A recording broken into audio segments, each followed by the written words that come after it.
With Terry McAuliffe running a rough race in Virginia, Joe Biden steps in to deliver a disgusting attack on Glenn Youngkin. Plus, Democrats continue to struggle over their spending package as inflation sets in. I'm Ben Shapiro. This is The Ben Shapiro Show.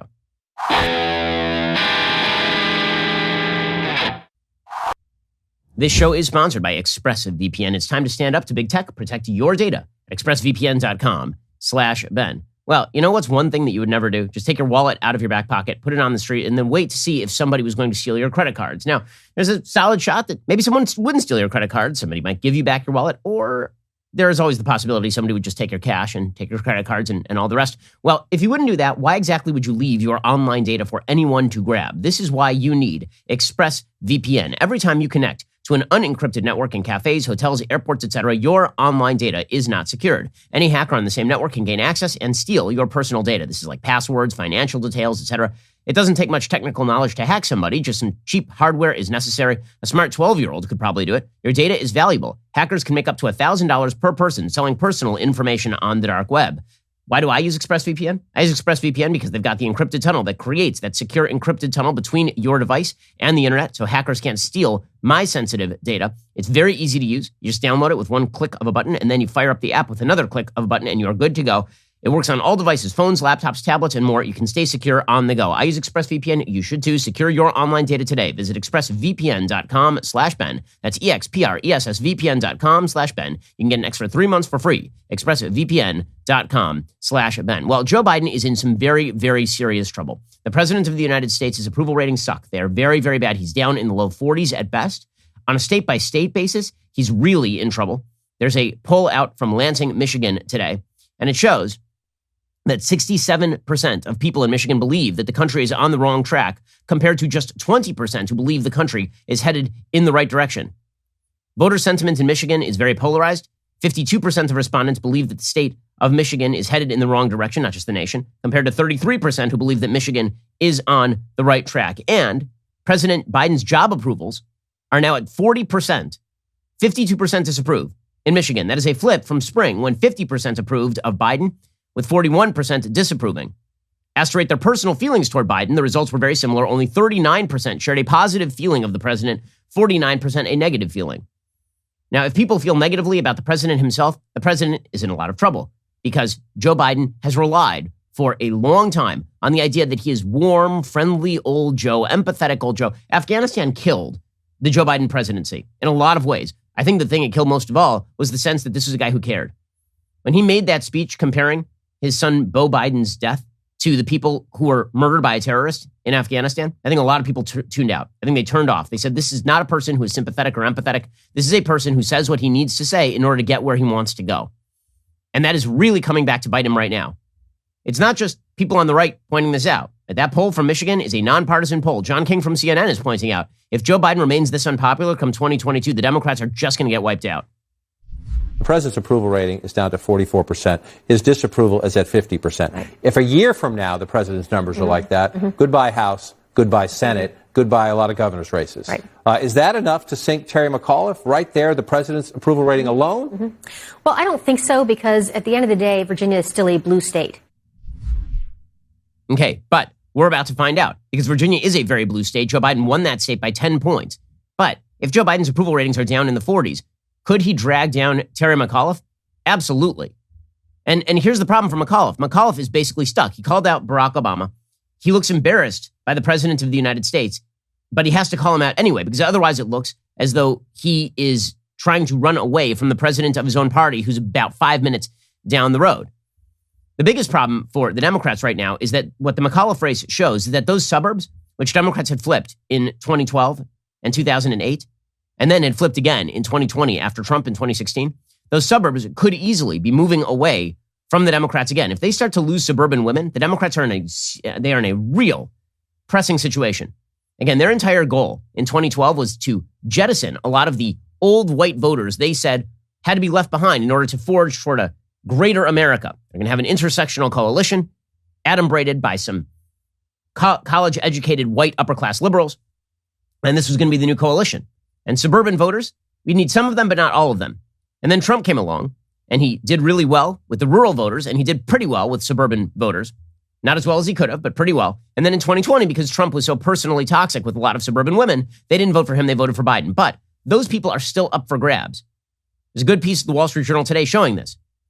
They say races for governor in odd years rarely illuminate the national political scene, but this year's showdown in Virginia could be an exception. President Biden won the state by 10 points. Democrat Terry McAuliffe is a familiar face for voters, having served as governor from 2014 to 2018. Why isn't he running away with it? That question has a few answers, but the upshot is that Virginia seems like a test of themes for next year's midterms. With President Trump out of office and off Twitter, can Republicans compete in suburbia again as soccer moms get fed up with progressive excess in Washington or at their area school boards? Or are voters still worried enough about Mr. Trump to punish all Republicans?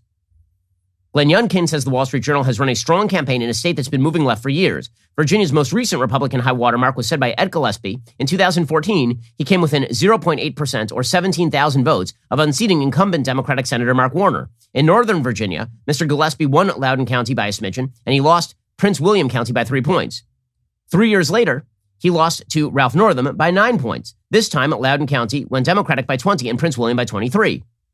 So what exactly happened there? Was that just because Ralph Northam was such a great candidate, with the blackface and or the KKK hood?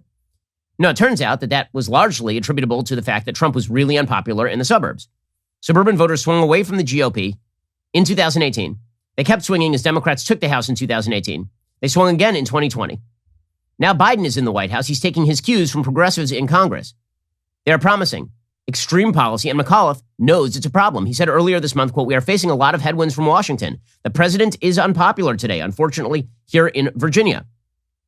And in order to try and go after Glenn Youngkin, he's tried to tie him to Trump, which is kind of difficult because Youngkin is a Harvard MBA. He's a former private equity executive. He wears fleece vests. He talks of killing the state's 2.5% grocery tax. And of course, he has caught the wave with regard to ripping on the Virginia public school domination by the school boards. So what Youngkin has been attempting to do is keep the Trump voters in the fold and also reach out to independent and suburban women.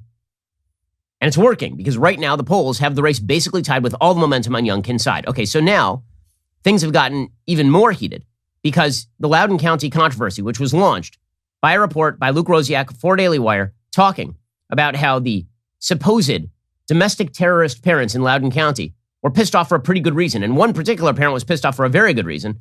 It turns out that he was lied to by the school administration. It turns out that the Loudoun County School Board lied in full to the parents by saying there were no sexual assaults in bathrooms. This is all part of a broader conversation about whether trans students should be allowed to use the bathroom of their choice, whether boys should be allowed to say that they are girls and then walk into a girl's bathroom. And people said, okay, well, have there been any problems with sexual assault in bathrooms of girls? And they said, we've never had a report of that happening. And a parent whose daughter had allegedly been sexually assaulted in a restroom stall got very angry, and then he was arrested, and he was made the face of the terrible, terrible public school parents. And this has turned into a massive headache for the Democrats, especially given the fact that Terry McAuliffe in open debate said parents should not have control over their kids' education. So the two-pronged problem for Democrats has been, one, the failure of the Loudoun County School Board to be transparent with regard to the assault of students, and two, the general school board failure to allow parents to understand what it is their kids are learning. Because it turns out their kids have been taught racial essentialism in class. Okay, well, all this culminated yesterday in a massive walkout at a Loudoun County public high school. Students walked out at this high school to protest the failures of the school board to protect them. Here's what it looked like. You can see. This is hundreds of students who are standing outside the school to protest the school's failures. It's a school called Brood School, I believe. This received no national news coverage, by the way. We had weeks of coverage that there were like 3 people at Netflix who were ticked off at Dave Chappelle. Weeks of coverage. But you have hundreds of students walking out of public schools in Loudoun County, and that's not worth one iota of national news coverage. And you know why? Because it cuts directly against Terry McAuliffe and the idea that parents and students are out of bounds to question the school board or the public school administration. And now it turns out that there is a news story from Daily Wire specifically talking about the attempt to go after this girl who reported that she was raped in a bathroom stall. Okay, the people who are going after her include the law firm that used to employ Terry McAuliffe. According to Luke Rosiak over at Daily Wire, and by the way, you should support our reporting over at Daily Wire because it makes an awful big difference. Luke does a great job. Go to dailywire.com/subscribe. Use code REALNEWS for 25% off, because this is the kind of stuff that the media literally just refused to cover. They had every ability to cover this. Instead of covering this story, instead of asking the parent why he was angry, they just decided to pillory him as a domestic terrorist. Only Luke over at Daily Wire and the independent reporting at Daily Wire made that a national issue. Head on over to dailywire.com/subscribe. Use code REALNEWS for 25% off. It's really important. But according to Luke's latest report, a law firm that employed Virginia gubernatorial candidate Terry McAuliffe is being paid handsomely to fight victims of alleged sexual abuse in schools on behalf of a school system that the girls say failed to protect them. In one case, the Hunton Andrews Kurth law firm, where McAuliffe served as a senior advisor from 2019 until recently, is battling a young woman who says she was repeatedly raped on her Fairfax County middle school campus as a 12-year-old, and that she was slashed with a knife, burned with a lighter, anally penetrated, and gang raped. The law firm and McAuliffe's campaign did not comment on whether the law firm still employs McAuliffe. McAuliffe did report income apparently linked to the firm in 2021 after announcing his run for governor of Virginia on December 8, 2020. Later advertisements from the firm for McAuliffe fundraisers referred to him as a former colleague. The girl in that middle school case said she was afraid of having her real name attached because one of her alleged tormentors had threatened to kill her if she came forward. The law firm is seeking to have the lawsuit thrown out because it was filed under a pseudonym, even though there is no dispute that the school system knows exactly who she is. A judge rejected Hunton's argument, but it filed an appeal on behalf of its client, the Fairfax County Public Schools. In a separate case, a girl alleged that after FCPS administrators were told of an unwanted sexual incident on a band trip, a school security officer told her there was no point in seeking criminal charges, and the school gave an award to her alleged abuser. Hunton told the court the school system lost documentation showing its investigation of the allegations, which occurred in part because it was not using a sexual harassment allegation database it had promised to use pursuant to a federal settlement in the other girl's case. In both cases, a women's rights group filed amicus briefs to express opposition to Hunton's arguments. Joining McAuliffe's former law firm and FCPS in the latter case was the National School Boards Association, which filed its own amicus brief. Again, this is against students who are alleging sexual assault. The trio is banking on an aggressive interpretation of Title IX, a law that provides protections in sexual assault cases that would be more favorable to school administrators and less favorable to victims. The Fourth Circuit Court of Appeals smacked down their logic. Hunton has signaled its intent to take the case all the way to the Supreme Court. Again, this is a pretty shocking story, and the fact that it is a law firm connected to Terry McAuliffe is indeed a national story, and you know that the media would make it a national story except for the fact that they want Terry McAuliffe to win. By the way, you can tell how hard the media are rooting for Terry McAuliffe by their coverage of the specific case in Loudoun County that has become a national issue, this girl alleging that she was raped inside a bathroom stall. A reporter for the Washington Post tweeted out that this girl had consented to sex with this guy before. Now, I'm no Me Too expert, but I was firmly told, I was told reliably that consent to one act of sex does not amount to consent to another act of sex, mainly because that's true. Okay, but the Washington Post apparently thinks differently. Now they are attempting to sort of down talk what happened in that bathroom stall in a sort of bank shot attempt to protect Terry McAuliffe. According to the Washington Post, a Virginia juvenile court judge has now found sufficient evidence during a trial Monday to sustain charges that a teen sexually assaulted a classmate in the girls' bathroom of a Loudoun County high school in May. That teenager, now 15, is also charged with the sexual assault of another student that occurred months later at a different Loudoun school. Loudoun County Juvenile Court Chief Judge Pamela L. Brooks said she would wait to sentence the teen until that case is decided in November. The case generated local and national attention after the parents of the girl assaulted in May said the charged youth was quote-unquote gender fluid, prompting renewed backlash against a policy in Loudoun County schools that allows transgender students to use bathrooms that match their gender identity. The authorities have not commented on the youth's gender identity. It didn't become an issue Monday in court. During the hearing, the 15-year-old victim in the first case testified she had consensual sexual encounters with the defendant on 2 occasions in the girls' bathroom at Stonebridge High School in Ashburn. But on May 28th, she said, the two arranged to meet again. The youth threw her to the floor and forced her to perform particular sex acts that she was not willing to perform. By the way, his story, if the case is that you're making the case this is a gender fluid student and this has some ramifications for who should be allowed into girls' bathrooms, there are some facts of the case that seem to support that. Okay, apparently, according to the article, the defendant did not testify during the trial. Prosecutors played up interviews he gave to detectives investigating the case, during which he acknowledged, quote, messing up, and said he did not intend to perform one sex act with the victim, and said he stopped once he realized he was hurting the girl. The defendant initially told detectives the second sexual act did not occur, but later said it may have happened briefly and accidentally, when a knee-length skirt he was wearing got caught on his watch as the pair were fumbling around in the bathroom stall. Really, really great stuff happening at these public schools. Really, really terrific.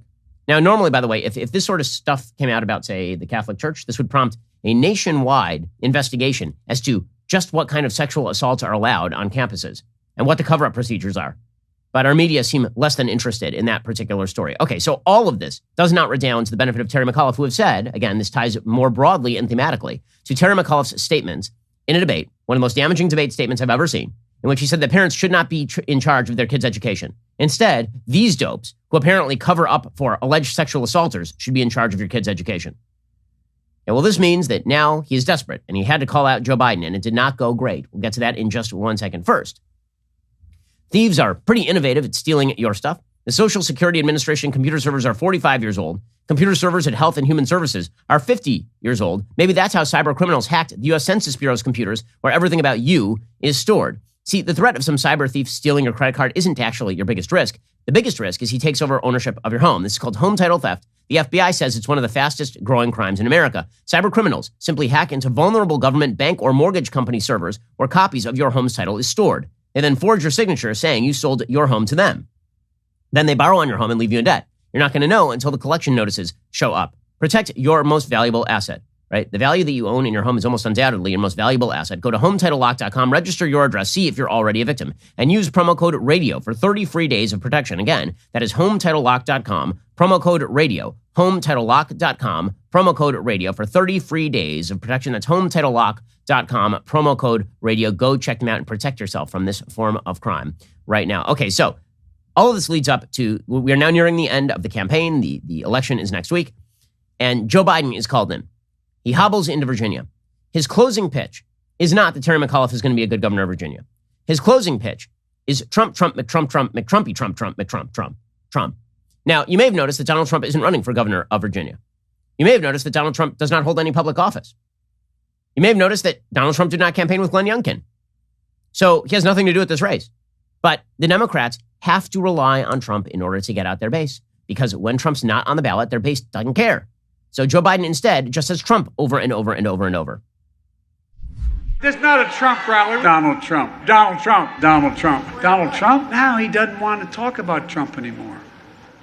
Well, I do. Donald Trump. Trump. Trump. Trump. Donald Trump. Donald Trump. Trump. Former President Trump's Donald Trump's. Donald Trump. Donald Trump. Trump. I love this one.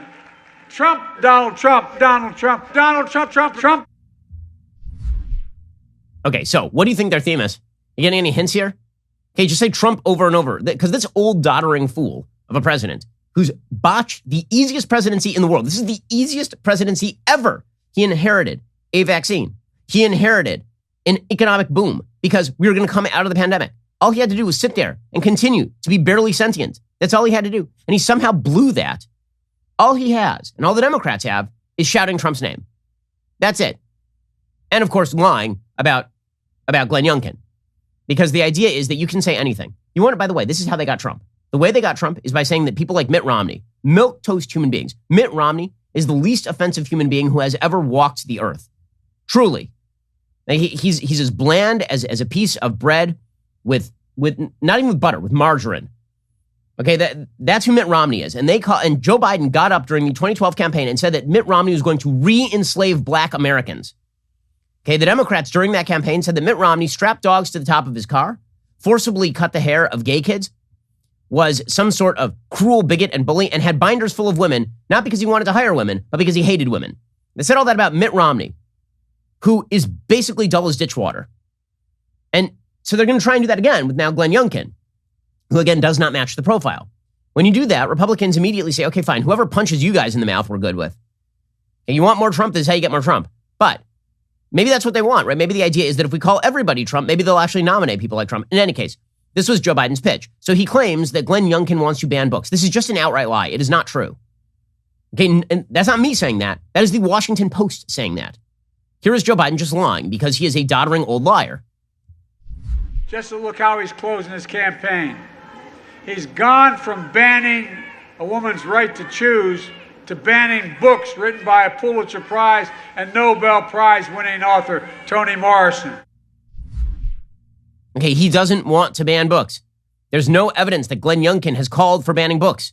The Washington Post said as much. Now, this is a repeat of a lie that Terry McAuliffe told during debate. And there was a recent decision by Fairfax County Public Schools to remove 2 books, one called Lawn Boy by Jonathan Evison and one called Gender Queer by Maya Kobabe, from high school libraries because there were complaints at a school board meeting because these are basically pornography. Okay, but the bill that they are talking about here does not do that. The bill does not allow parents to veto books or take them off the shelves. In fact, all that the bill, which is what is at issue here, does is veto the ability of parents to be informed that sexually explicit materials were in the school library. And the school board gets to decide whether the books stay in the schools. Parents can pressure the school board, but the governor doesn't get to decide which books get removed. All that has to happen under the bill that Youngkin supports, but that Terry McAuliffe does not, is that parents would be informed that there are sexually explicit books. Okay, but it doesn't even do that as the truth. Okay, the truth is that it was only instructional material is what parents would be informed about. Right? The bill that was actually at issue was a bill that said that if there's instructional material containing sexually explicit material, parents can opt out. McAuliffe vetoed that when he was governor of Virginia. Okay, what does that have to do with banning Toni Morrison? Nothing. They're just lying. They're just making it up. Even the Washington Post reporters, like Philip Wegman yesterday, he was like, yeah, this is not true. But Joe Biden has to lie because the idea is, of course, that every Republican is an emissary of the Handmaid's Tale. Every Republican is somebody who wants women to become of Glenn. That every Republican is some sort of brutal, vicious, anti-gay, ridiculous person. Everybody is Trump. Everybody is Trump. By the way, this is why there is a certain level of knee-jerk defense of Trump on the right. Because we understand, we do, that when Trump said they're not attacking me, they're not attacking me because they hate me, they're attacking me because they hate you. He is right. Until Donald Trump ran for president, the media loved Donald Trump. Then he ran for president, and because they hated Trump supporters, Trump became enemy number 1. And this is perfect evidence of that. Once again, they're attacking Glenn Youngkin like he's Donald Trump. Not because they hate Trump, but because they hate Youngkin. That's the point. And they hate you, somebody who's not willing to vote for Terry McAuliffe.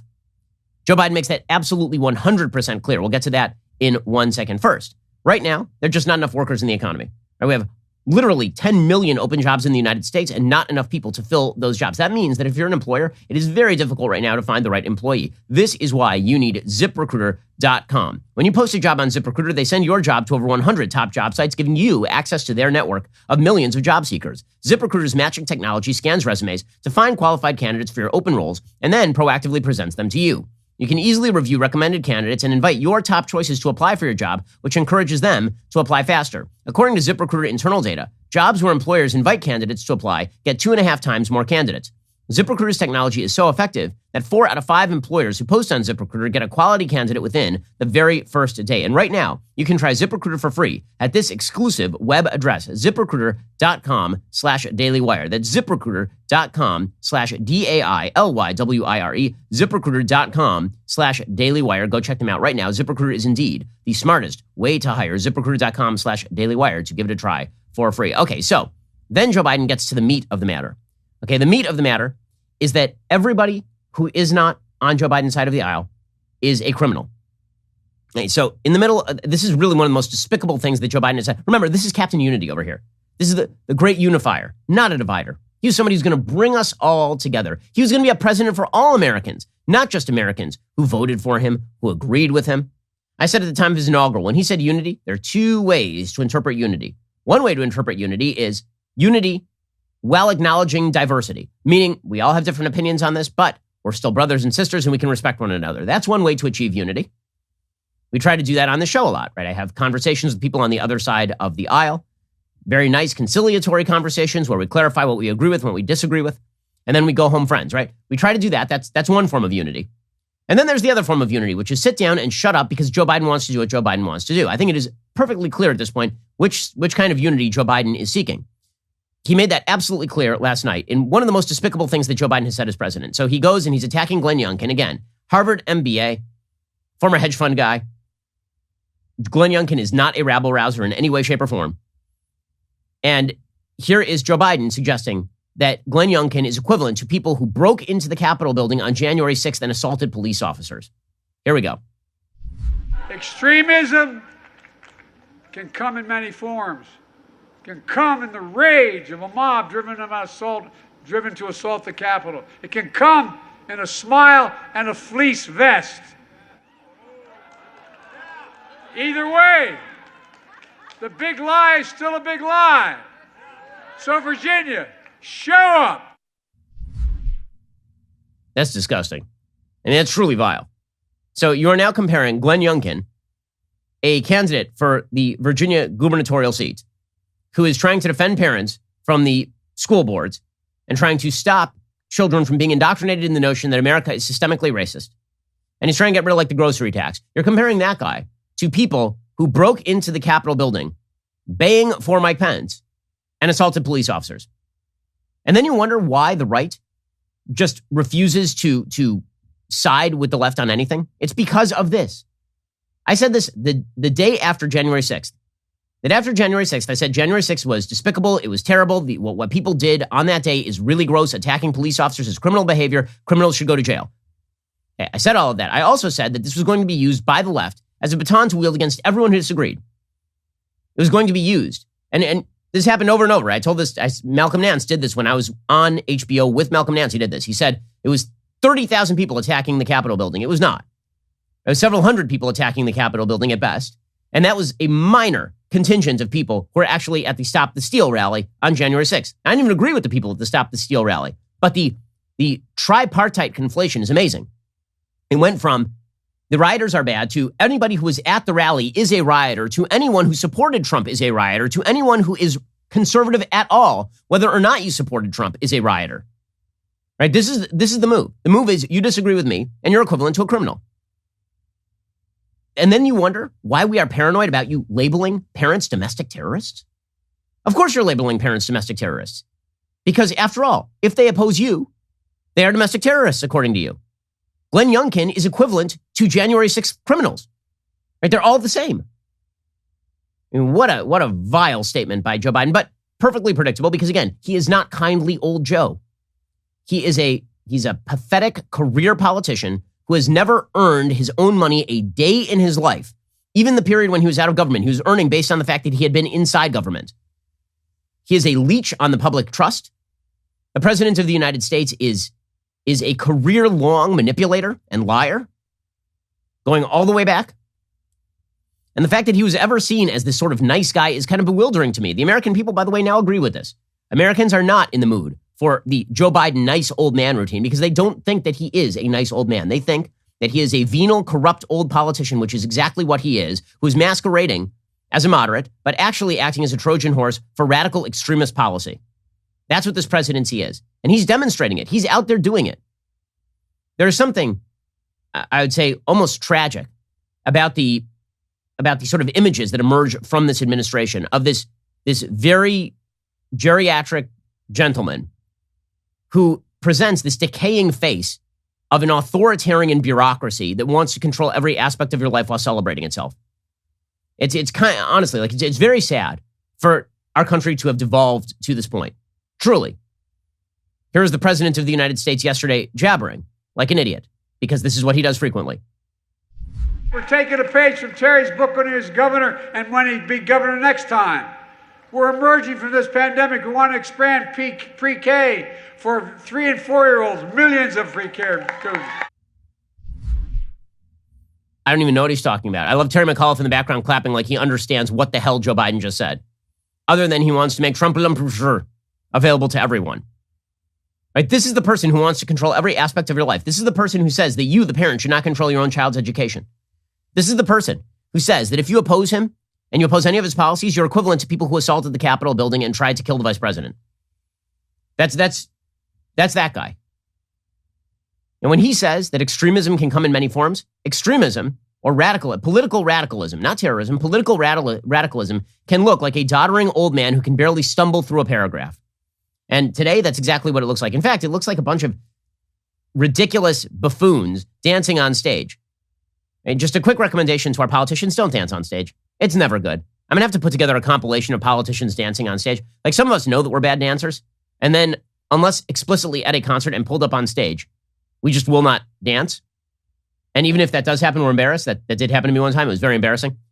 When politicians go up on stage and then apparently volunteer to dance, look at this.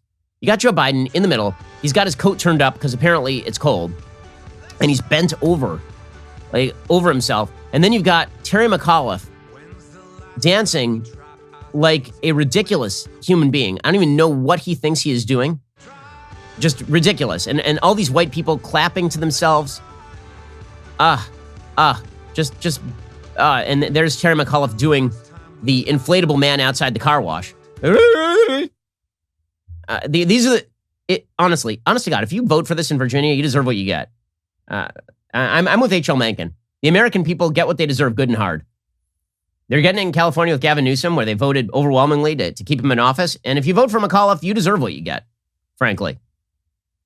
Okay, meanwhile, the Democrats are having trouble putting together any sort of actual deal on this Build Back Better plan. And by the way, there's no public momentum for it because the plan sucks. We'll get to more of that in just 1 second. First, my wife tends to get really, really nauseous in the car. It's a serious problem. Whenever we go on a long drive, she's checking her phone a little bit. She'll look at me and she'll say, man, I just feel nauseous. My sister has exactly the same problem, which is why I got both of them relief bands. If you're looking for a better solution for keeping nausea out of your life, you have to check out Relief Band. Relief Band is the #1 FDA-cleared anti-nausea wristband. It has been clinically proven to quickly relieve and effectively prevent nausea and vomiting associated with motion sickness, anxiety, migraine hangovers, morning sickness, chemotherapy, and so much more. The product is 100% drug-free, non-drowsy. It provides all natural relief with zero side effects for as long as needed.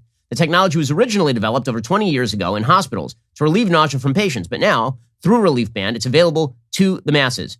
It works by stimulating a nerve in your wrist. It travels to the part of the brain that controls nausea. Then it blocks the signal to your brain that your brain is sending to your stomach, telling you that you're sick. So basically, it just looks like a watch. It looks like a wristband, and it stops you from being nauseous. It's like magic. It's super cool. As the world is opening back up, don't let fear of nausea keep you sidelined right now. Relief Band has an exclusive offer just for Ben Shapiro listeners. Go to reliefband.com, use promo code Shapiro. You will receive 20% off plus free shipping and a no questions asked 30-day money-back guarantee. Head on over to reliefband.com. Use our promo code Shapiro for 20% off plus free shipping. That's RELIEFBAND.com. Use our promo code Shapiro for 20% off plus free shipping.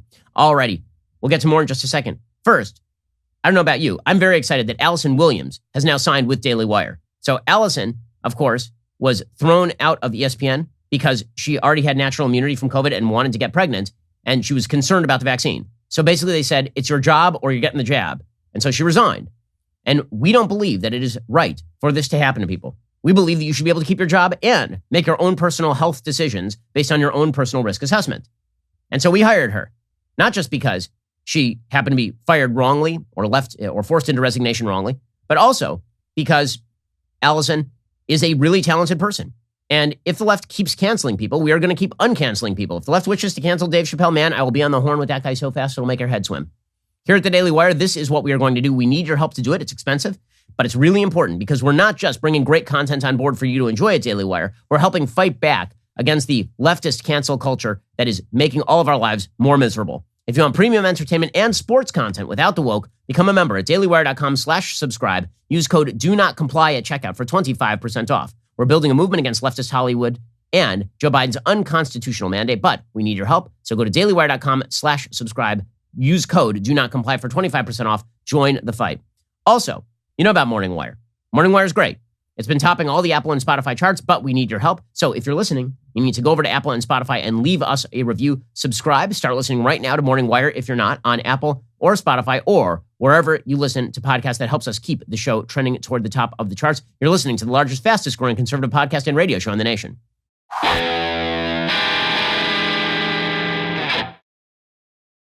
Alrighty, so meanwhile, Joe Biden, the actual radical, is out there pushing his Build Back Better plan, and the conditions under which he is doing this make no sense. So you have now pretty solid knowledge that the American people are not on board with this.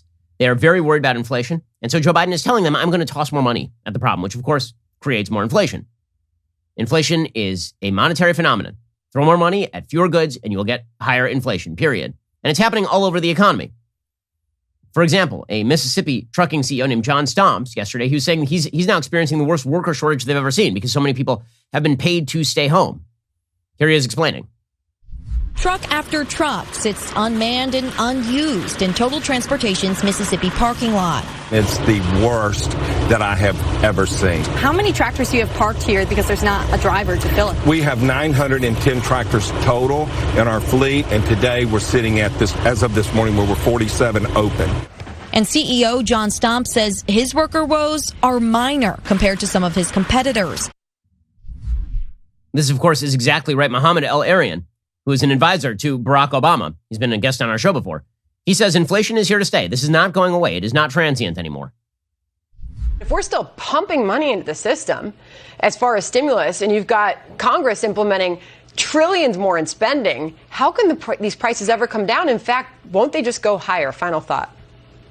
So they will go higher, and the Fed has misread the inflation dynamics in a big way and is still hostage to this notion it's transitory. But the first thing it should do is stop injecting $120 billion every month. It should stop that. Do we really need the Fed to buy $40 billion of mortgages and push house prices even higher? No. Okay, and of course, Mohammed El-Arian is correct. El-Arian has been a longtime critic of the centralization of fiscal policy in the Federal Reserve. He keeps saying the Federal Reserve has a role, and you guys have basically kicked all responsibility over to these so-called experts to generate all economic growth in the country, and it's a huge mistake. And this is what you're watching happening right now. But the Democrats are on tilt at this point. The Democrats are just like, well, we're going to throw money at this problem, and they're very upset that they can't get together on how to throw money at the problem. Dick Durbin, senator from Illinois, he says, we're kind of nervous that we're not even going to get a deal done at this point. It's an anxious time here on Capitol Hill on the Democratic side. We believe this week is really the deadline week for us to get the agreement, the basic agreement done that has been going on for literally months.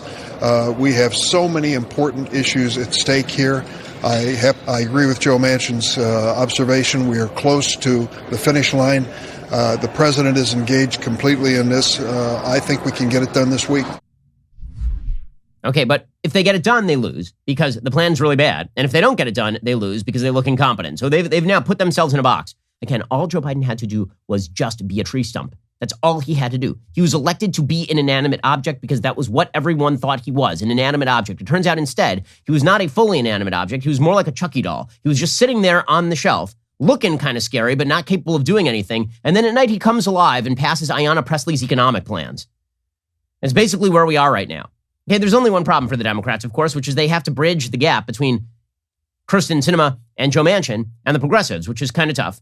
According to John Bresnahan, Anna Palmer, and Jake Sherman, reporting for Punchbowl News, let's be blunt, Democrats are not close to a framework agreement on their massive reconciliation package. We've heard President Joe Biden, Speaker Nancy Pelosi, Senate Majority Leader Chuck Schumer talk about great progress, but our reporting and the available public evidence does not match these sunny claims. Biden hoped to have a framework deal in place before he leaves for Rome on Thursday. Without a big turnaround in the next 24 hours, that's not going to happen. This also calls into question whether Pelosi and House Democratic leaders can pass that long-delayed $1 trillion bipartisan infrastructure deal by their October 31st deadline. The White House badly wants to clear the public works bill, as do moderate House Democrats, but without the framework agreement, we're pretty sure it won't pass. Why? Because the progressives won't vote for it. The progressives are holding up the infrastructure bill to get the much broader Build Back Better nonsense. Pelosi says it should. Progressives say they'll continue to block it as they await a social spending deal. Another short-term patch to surface transportation funding could be necessary. Even as Democrats struggle to find consensus on the social spending bill, a path to a deal on both the framework and the broader reconciliation package is slowly emerging. Progressives got a big boost on Tuesday night when reports indicated the White House would include between $500 billion and $550 billion for climate-related provisions in the reconciliation package. Progressives need some victory because many of their favored provisions, like free community college, have been dropped or scaled back. But it's also true that after 6 weeks of steady negotiations, Democrats have not come to agreement on the top-line cost of the package, what's in it, or how to pay for it. Well, I mean, those would be the three big issues, right? How big is it? Well, what the hell's in it? And how do you pay for it? Manchin and Sinema have been calling the shots on the direction of the talks. Individual senators and members have even taken to negotiating directly with Sinema and Manchin in order to win their support or overcome their opposition to provisions in the package. While this role for Manchin and Sinema has generated enormous outrage on the left, Biden has been forced to acknowledge that in a 50-50 Senate, each senator is a president, every single one, so you have to work things out.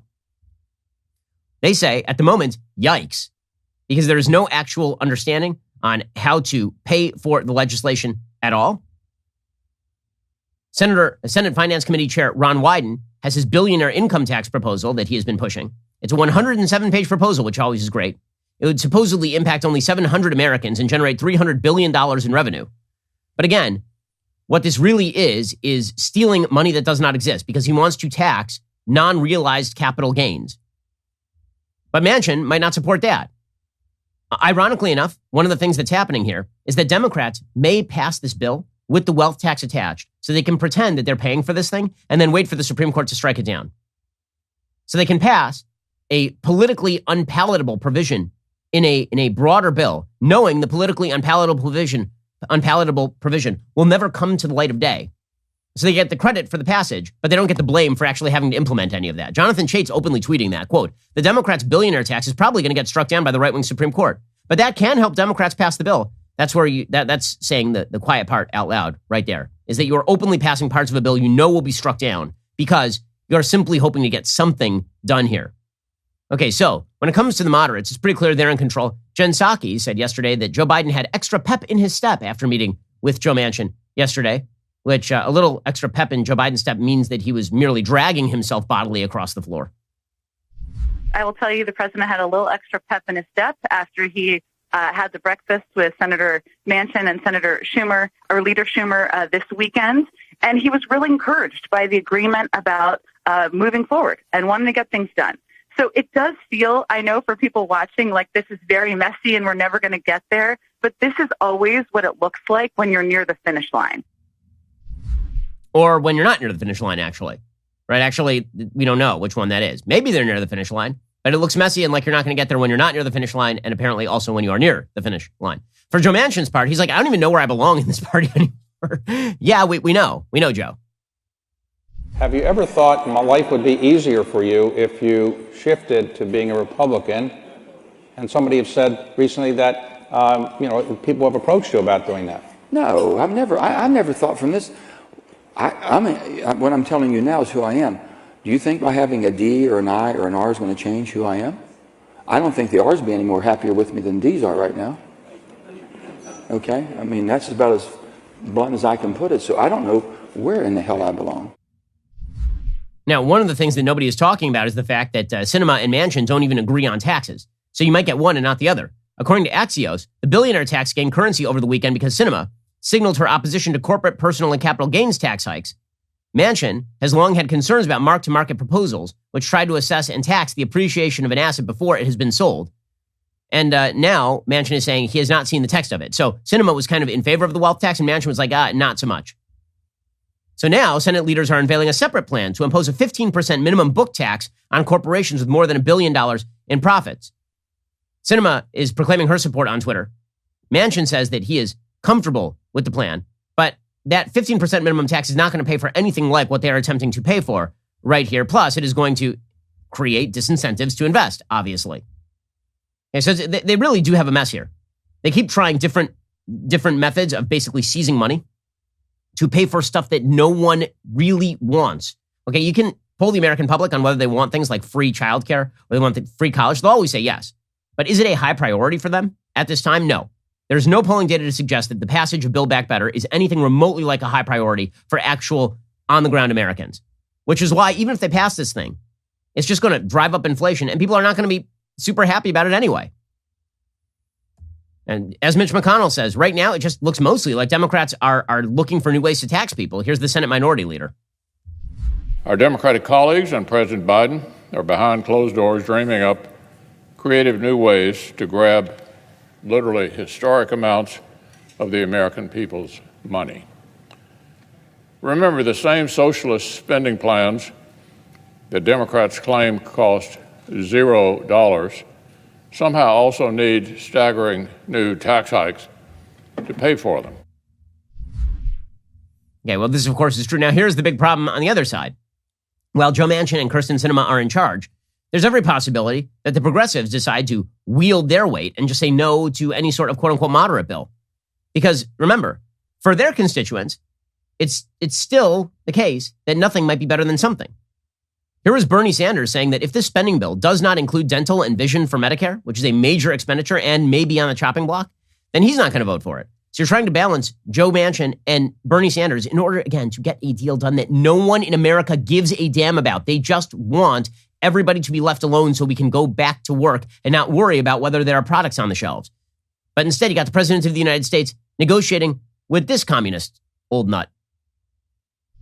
Bottom line is that any reconciliation bill must include serious negotiations on the part of Medicare with the pharmaceutical industry, lower the cost of the prescription drugs. That's what the American people want. Any serious reconciliation bill must include expanding Medicare to cover dental, hearing aids, and eyeglasses. Okay, well, Cenk Uygur, who is a big Sanders supporter and who is sort of one of the big voices on the progressive left, he tweeted out, there's nothing left for progressives in the reconciliation bill. If progressives in Congress vote yes and then do BS cheerleading for the corporate Democratic Party that gutted it, they'll be met with a wall of skepticism and disdain. This bill is now trash. Vote no. Huh? It'll be fun to watch these people hash it out. That's for sure. And all of this is, again, because Joe Biden refused to make clear who he was on day one and during the campaign. It's because Joe Biden finished off Bernie Sanders in the primaries. And then instead of continuing to promote a so-called moderate plan, he decided to bring Bernie Sanders on board. The reality is that the number of people who agree with Bernie Sanders in the United States about economics is very, very low. But Joe Biden is not willing to stand up to those people because he wants to be seen as transformational. And this just shows you how much of politics is ego. Joe Biden understands that it is almost certain that he's a one-term president. I mean, he's barely stringing together sentences as we speak. He is barely alive. And because he is a one-term president, he knows that he has to do something transformational if he wants to make it into the history books. Otherwise, he's just Barack Obama's running mate here, now, and forever. Even if he was president of the United States, he is merely the guy who is the placeholder for whatever comes next and or the guy who ran with the first black president. Right? That is how he goes down in the history books, not as some sort of transformational figure. Instead, he is trying to go down as a newfangled FDR or LBJ. That only happens if he goes along with socialistic spending plans and redistributionist appeals. And so he has decided to cater to the left wing of his party, and now he's attempting to backfill by dealing with Manchin and Senate. I really don't understand what Joe Manchin thinks he's doing here. Right? If Joe Manchin even whittles this bill down to $1.5 trillion, how does he think that's a win for West Virginians?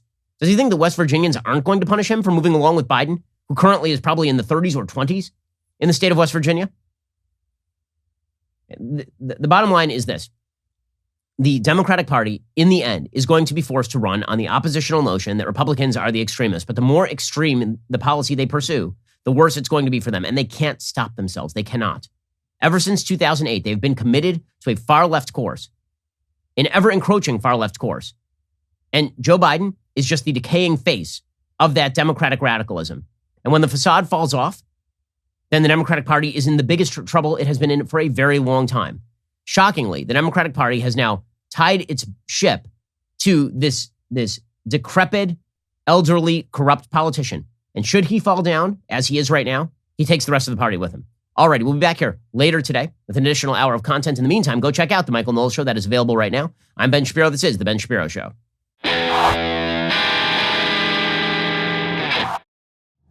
The Ben Shapiro Show is produced by Elliot Feld. Executive producer, Jeremy Boring.